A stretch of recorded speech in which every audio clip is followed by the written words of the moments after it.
We're going to turn to GA though. For now, I'm delighted to say that Enda McGinley joins us on the line. Morning to you, Enda. Morning, man. A few games we want to get stuck into. Fermanagh down, maybe chief amongst them, and Fermanagh Donegal, I should say. Looking at Armagh down last weekend, Enda, is Ulster football the new hurling? Yeah, well, I suppose us up here have always crowed that the Ulster Championship is one of the most competitive. The last 2 years, Donegal and Tyrone really walked away with it, and neither had a competitive game on their way to the respective titles. But if you take Monaghan and Cavan on Saturday night, and then Armagh down, two phenomenal games, two big results for the respective counties. All counties on a sense that there's something there to be fought for, like even down in defeat will feel that there was something to build on. And if you look at the previous week, Derry against Tyrone, Derry put in a very credible display against Tyrone. So Ulster is feeling fairly positive at the minute. Even the football style has been good. So Fermanagh Donegal this weekend and Tyrone Antrim, the two big games, I suppose. Fermanagh Donegal, definitely the pick of them. Fermanagh once again been written off, and they have made a habit of being absolute giant killers. They've beaten Armagh in the championship up here when they weren't expected to, and of course they famously beat Monaghan last year when they weren't expected to. Of course that got them to the Ulster final, where Donegal absolutely hockeyed them really out the gate. So it gives Fermanagh a chance to try and bounce back from that, and they carry a confidence with them that despite all their detractors, that they can have a style of football that challenges the top teams, and they have made a habit of doing that. Yeah, they might fit the kind of traditional Ulster. They might be the team this weekend that sort of puts a bit of calmness to all this chat about how great Ulster football is, right? Like the meanest defence, I think, are certainly one of them across all the national leagues. The Green Wall, it's been described in Gaelic life, and you have that then versus a Donegal team who have been pretty can score at will. Again, one of the top scorers, I think, across all the divisions. So with that mix, sort of what happens here at the weekend? Well, with a very threatening forward line and a team in Fermanagh that's trying to go up against a top team like Donegal, the natural tendency is for that team to go more defensive, given that that's Fermanagh's plan A, plan B and probably plan C as well. I don't expect them to change, but there was a great quote. James McMahon, their centre-half back, gave an interview to Irish News during the weekend, and he says the Fermanagh footballers are completely confident. They know exactly where they are at and who they are and what they are. So that to me speaks of a team that they are united behind what Rory Gallagher and Rice McMenamin has styled them as. They see themselves as sort of outsiders of the establishment, not really being given the respect they deserve. They know they're punching above their weight. They know how few players, how few clubs they have in Fermanagh, and how incredibly well they are doing to be as competitive as they are in Division 2. They were pushing for promotion up until the last couple of games. So I think people are being not realising where Fermanagh is coming from and not giving them the credit they deserve. That suits Fermanagh to the T, and they'll use that as their ammunition coming into this Donegal game. And so in that context, does it not matter almost to a certain degree in terms, like it's you know, everybody hates us and we don't care type of an attitude, and the defensive football is not particularly amazing to play, I'm sure, as a footballer, as one of the, or indeed as one of the Fermanagh forwards. So is that maybe a key part of it? And also that we might not see in that context the evolution that we perhaps saw at Donegal a number of years ago, where they went with that system for a couple of years in the interests of trying to build into something that was a bit more of an attacking style down the line. We might not see that with Fermanagh. Yeah, I think you're fully right. I agree. I don't think any of that outside criticism matters at all to Fermanagh. I think you're absolutely right. In fact, it actually plays into their psychology. Ricey's over them. I know Ricey well.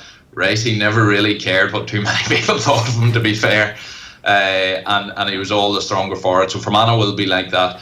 I think Fermanagh realise that at the level that they're trying to compete at, the teams that they want to be competing, and they want to be competing against the top teams, I think they're right in this. I think they are much more likely to be able to do that, playing the way they are, than trying to play some all-out offensive style in a really open brand of football. I don't think they have the players to be able to. They would have the players to be able to do that against the Division 4s and Division 3s. But Fermanagh want to live at a higher level, and for that they have to keep it tight at the back. And I think anybody that sort of ridiculously slags them off for that, I think is very, very foolish and isn't coming from where Fermanagh is coming from. It's up to Donegal to break it down. And to be fair, I think Donegal have the armoury and the attacking threats to be able to do that. Why then in Ulster last year did we see such an effective performance from them against Monaghan, and then quite a poor performance in the Ulster final? They were very, very harshly criticised in that Ulster final last year. There seemed to be a bit of a disparity in the performance. Was there also a disparity in the approach, Enda?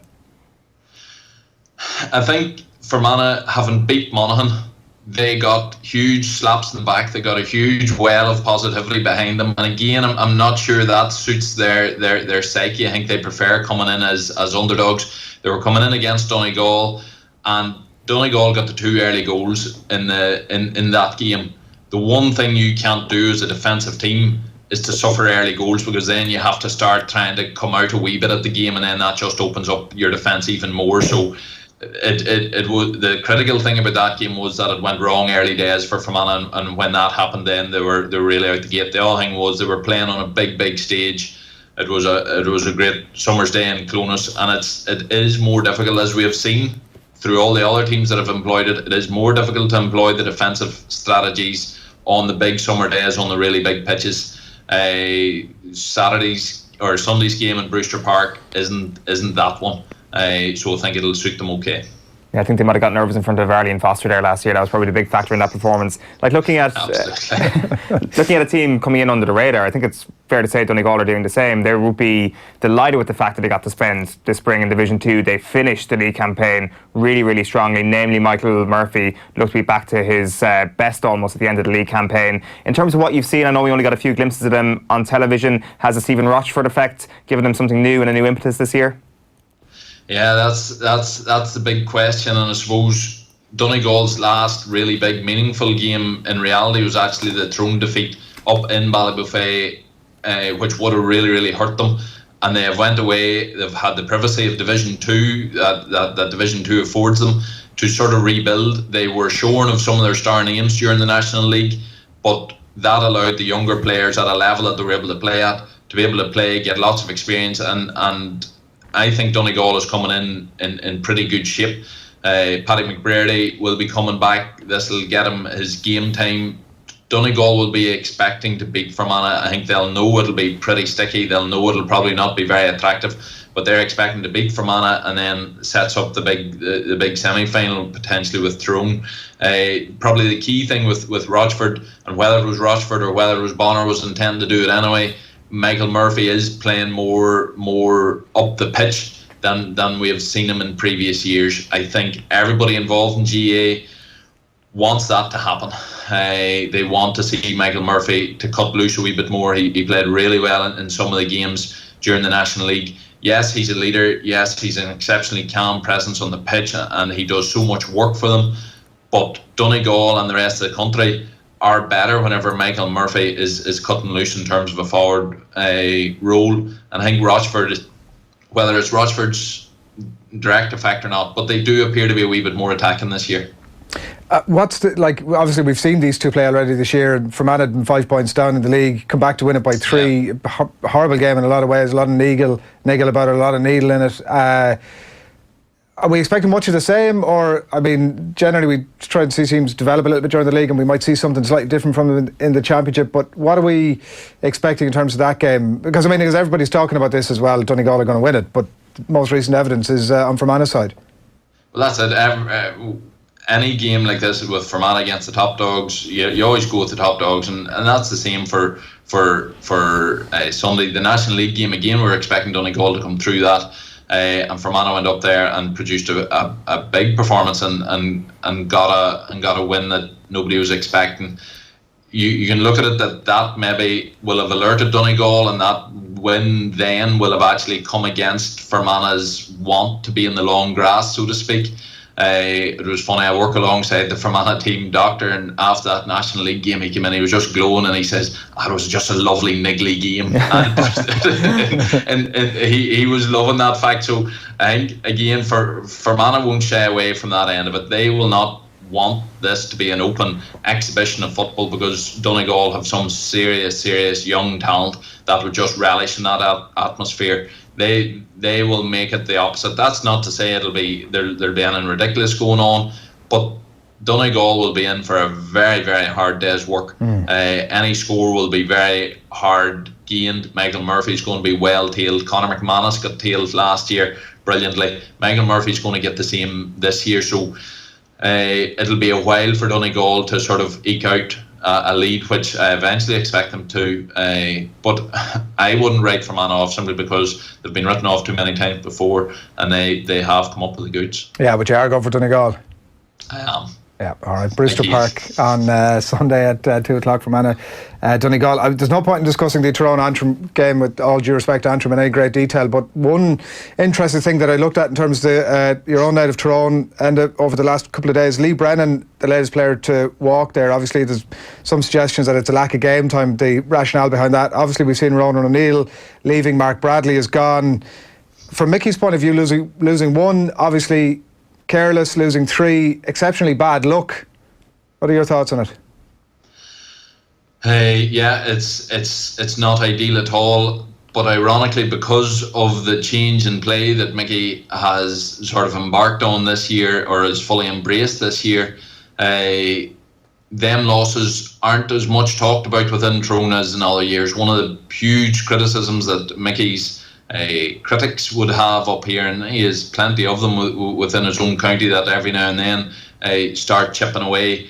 When we were playing very, very defensively, and I think Sean Kavanagh maybe had a go on the Sunday game one time about it, when Tyrone were playing defensively, there was an argument that these young talented forwards couldn't play within that system. They couldn't be the target man up there, and so he was not bringing them young talented players through because he was completely attached to his defensive system.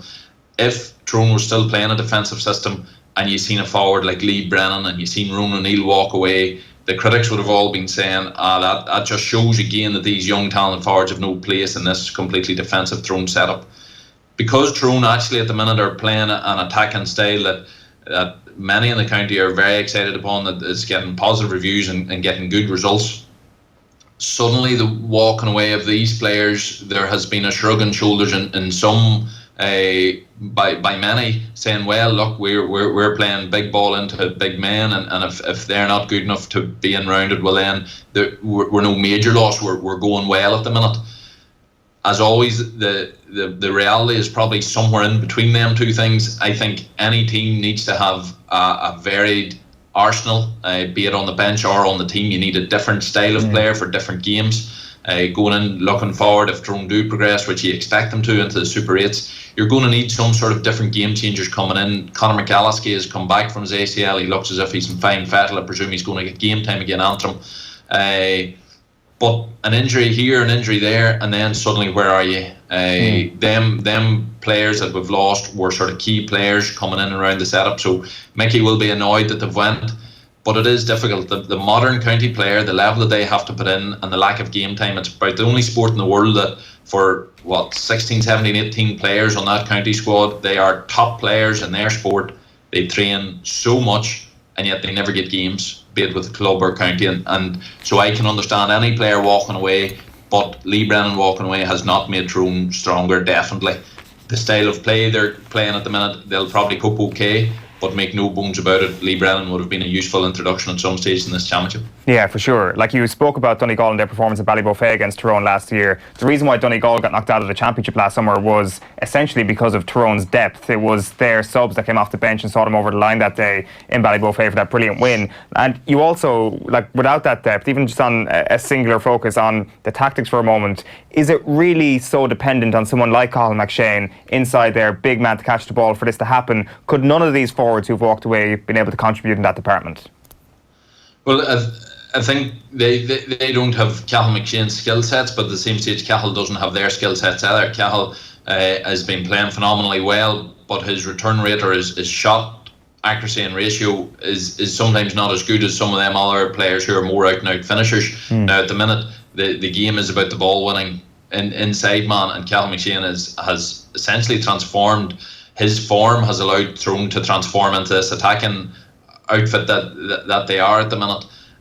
So them other players, for me, yes, there is always still a role for them in some games or in some time of the game. The issue with the likes of a Lee Brennan coming off a pitch onto a game in the last 15-20 minutes, the opponents know about him. The defenders realise this is somebody that needs marked. Their attention is drawn to him. They are worried about him. If you lose them forwards that are coming in with a wee bit of a reputation, it's strange, but reputation counts at county level. It sort of attracts defenders to you, and it might create space for others. And if a team can look at your forwards and look at your bench and say there's nothing really there that scares us, it means that they can completely focus on themselves and they're not focused on you at all. That might be good in some ways, but I would prefer to have things there that are giving teams food for thought. And as I say, Lee Brennan, yes, I can fully understand he hadn't earned his place on the team. He'd got a few opportunities and it hadn't really worked well for him. He hadn't got as much game time with the new system, so we probably don't know how he would have bedded into that. But Mickey will have been frustrated with him leaving, absolutely. And Mickey will know he's that wee bit poorer off. But if a player wants to leave, then you have to accept that. And I can understand Lee's decision at that level too. Yeah, he probably wouldn't have been far off the 15, I suppose, somewhere along the line. Probably would have got game time. Ironically, particularly against Antrim. Yeah, I would easily have seen them, the likes of him getting decent game time. Yeah. One of the tricks, obviously, of sports management being that it's happy enough to keep 15, 16, 17 players interested, and the greater challenge obviously is the ones slightly beyond that. But look, we'll see how it plays out over the course of the summer. To get your thoughts on Kieran Donaghy's proposals in just a second, but Mayo Roscommon, the last point to touch on with you in terms of games this weekend, and we're talking about a team that are third favourites for the All-Ireland here against a team that are 125 to 1 to win the All-Ireland, and yet somehow in Connacht it's still a conversation about who's going to win this game at the weekend. And that's because probably, well, you could I was going to say no more so than, or particularly about Roscommon, you don't sometimes know what Roscommon is going to turn up, but then Mayo, of course, aren't exactly shy in that aspect of a team's personality either. Roscommon, the disappointment of last year's Super 8 and the damage done by the defeats and the extensiveness of the defeats in last year's Super 8, I think are being still felt in Roscommon. Anthony Cunningham's obviously coming in. You will get a bounce with the new manager. They didn't set the world alight, obviously, in the league. They got relegated, but then it's a tough division for them to be hitting in. They're one of them borderline teams that are always going to be thereabouts. But Roscommon now being written off, that's what gives them the chance. Mayo being strong favourites, that's what leaves them vulnerable. Mayo's playing with a very new forward line. That does afford them the strength off the bench that people are saying in many quarters might turn this game. But Roscommon aren't shying that way either. To be fair, I do expect Enda Smith to start. But I can see why people are believing that Roscommon have a real chance in this game. They seem to be more physically at the level. They seem to be doing a lot of work on that during the league, and that might also have contributed to some of their weaker league performances. The fact that they seem to be putting in a bigger effort on the conditioning side of things, where they got exposed in the gap last year in the Super 8s. Yeah, we'll see now. They have if a team wants to come from the long grass, will they have fertilised that long grass that it's almost covered them completely? I didn't realise that was the odds them to win the All-Ireland, but that's phenomenal for a team that was in the Super 8 last year. Against Mayo, you're looking at the momentum. You're looking at their league title win, which was brilliant. Everybody enjoyed seeing it. Did their league campaign fully merit that? I think the defeat to Dublin is still in a lot of people's minds when they come to think about this Mayo team. The defence looks really solid. The forward line, to a degree, is unknown, and Roscommon will play on that. Roscommon will make this very, very physical and very, very difficult for them. Mayo forwards that don't have the championship experience there as yet, and maybe that Mayo bench will be used a wee bit earlier than James Horn will be wanting to. But it's Mayo's chance to start to step up. I suppose the thing that would push me definitely towards Mayo is the fact, if you look back at Horn's record within Mayo, within the Connacht Championship, was phenomenal. The three campaigns now where Mayo have failed to do it will have hurt Horn watching in from the sidelines, and he'll have used that as huge ambition or as huge motivation within that Mayo camp. So I expect Mayo to come out hungry, motivated by that desire to win the Connacht titles, which in Horn's time had become regular and almost meaningless. but now suddenly means something again, and Horan will have that's easy motivation from Horan's point of view. Yeah, it's funny. He was unbeaten in Connacht. I'd totally forgotten about it. Reading up on it yesterday, I'd totally forgotten that he'd shaky start against London. I think maybe his very first game, and then unbeaten after that. And as you say, it had become a bit boring actually. But I'm sure Mayo fans would can bring us back in some of that dullness. We wanted to move on, obviously, and.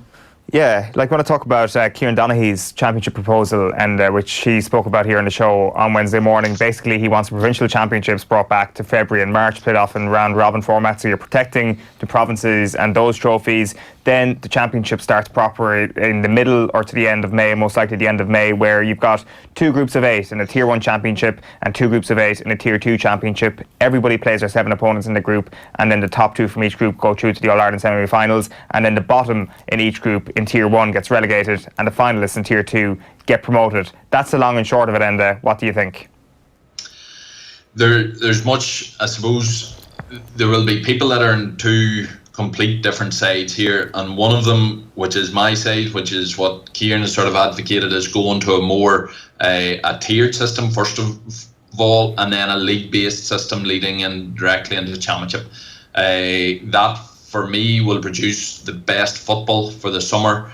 It produces a really interesting campaign that you're looking at every fixture and you're wondering who's going to win it, who's not. There's so many permutations. The key games coming thick and fast that we enjoy during the National League have not replicated in the summer. I think all of them things are hugely positive. There's the other group, and their primary.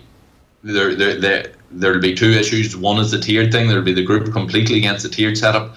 And then there's a group completely that holds the provincial championships in sort of holy grail and untouchable territory. Unfortunately, this suggestion from Kieran, which I like, will come up against them 2 opponents, and having them 2 opponents probably means it'll struggle to get through where it really matters. But I think there's huge positives within it, and I think if we're trialling other things and we're willing to trial things, I think we'd be foolish not to at some stage grasp the nettle and trial something like this. Yeah, I mean, was there any, like, in terms of the one thing that we haven't heard a huge amount of it is, and it's blatantly because there aren't a huge amount of them, but in terms of criticisms of it or tweaks of it, or, like, I know even as we discussed it, there's always tweaks, and this is the thing. If you know, you could have.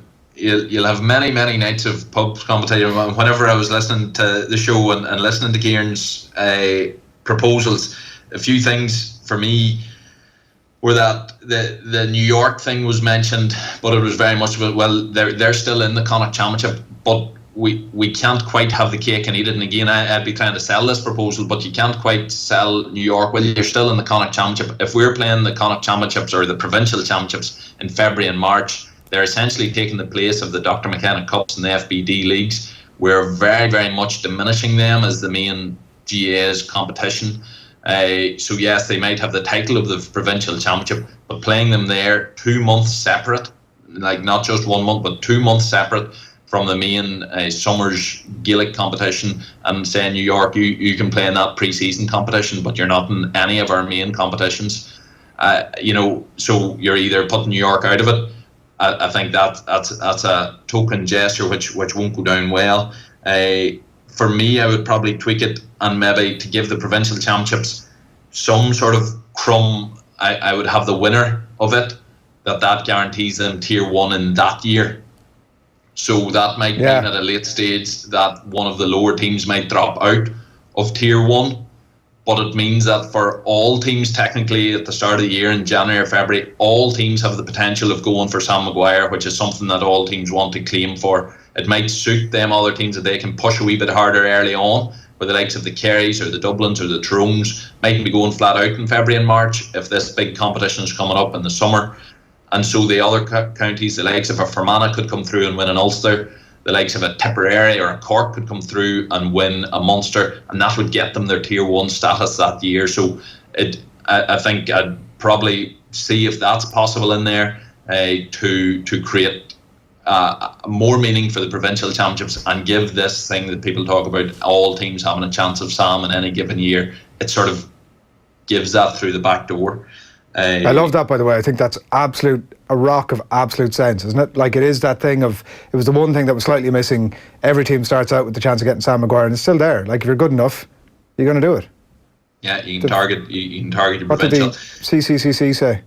CCC. It's a good idea, and obviously it's not all the suggestions. Kieran's going to do a bit of a feedback column next week in terms of all the suggestions that have come in. Ultimately, his argument is that if you get relegated the previous year, then ultimately that's up to you to not be in that competition, to actually be in the mix for Sam Maguire. Maybe it would be more palatable for all of the counties individually, where they have to have that chance for Sam Maguire in that one calendar year. The question is, as you said, a 2-month gap. Is that going to completely devalue the provincial championships, or will it still manage to hold something, just because you do have the local derby nature to it, which perhaps you might not get in the summer? I don't know. As you say, when it comes to this sort of thing, grasping the nettle and actually trying something out mightn't be the worst idea. In classic CCCC parlance, and Eoin has spoken a lot there and actually not said very much as to... I think it's a good shout. I think it's a good shout.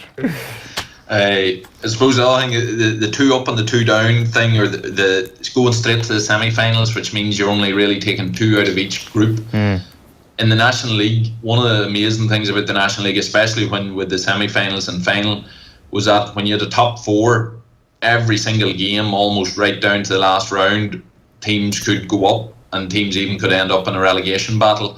Having a top 2, you could have the bottom 3-4 teams that are gone early days. Now, I suppose they're still fighting to save off relegation, but I wonder, is there still room for a quarter-final, or maybe just do away with it? Like, it would be something, for me, would be food for thought rather than anything definitive from my point of view. But the top 2, if 1 or 2 teams suffered a couple of early losses, it sort of puts them completely out of the running. For top 4, it would be more meaningful all the way through. Yeah, that was something that was mentioned actually by Jared the other morning, and I think that's a good suggestion. Or at least a top 3, and there's like a wild card weekend where second place, third the week before the All-Ireland semi-final, so that the 1 seed, so to speak, has that week off, and that's their reward for that. So you could actually fit it into the calendar.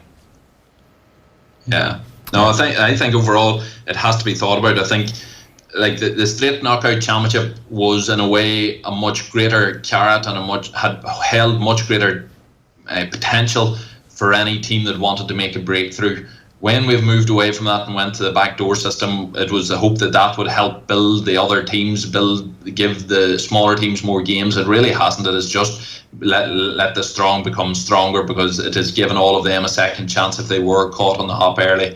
I think the Super 8s then were being brought in again to maybe give a breakthrough team, say if Fermanagh or Roscommon or a team like that got into the Super 8s, that give them 3 games against top opposition in the summer, and that might bring them on. Well, Roscommon found out last year it absolutely didn't. We'll find out on this weekend the repercussions of that. I think Roscommon have been set back by that, whereas a one-off defeat in a quarter-final as we had before the Super 8s wouldn't have been anywhere near as damaging. The other ironic thing is we're essentially doing away with the National League then with these proposals. The National League, and that will be some people's argument, we're doing away with potentially our best competition at the minute. But the problem with that is, it is our best competition because it's even games, and then it's a completely insulted and forgotten about competition. So the National League has done all it could do as a competition to show how great it is, and yet it is routinely just forgotten about and dismissed because it's just the league. So I think anybody that's trying to completely defend the National League, I think it only shows that games at similar levels are brilliant and regular games are brilliant.